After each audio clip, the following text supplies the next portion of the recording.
ما لهم به من علم ولا لآبائهم،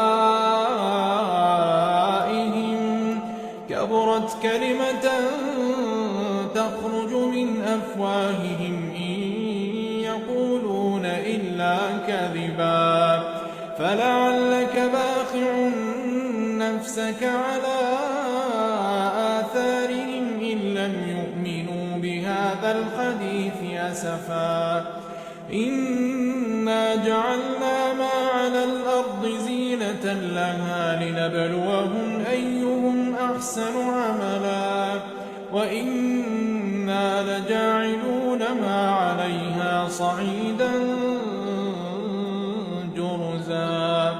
أم حسبت أن أصحاب الكهف والرقيم كانوا من آياتنا عجبا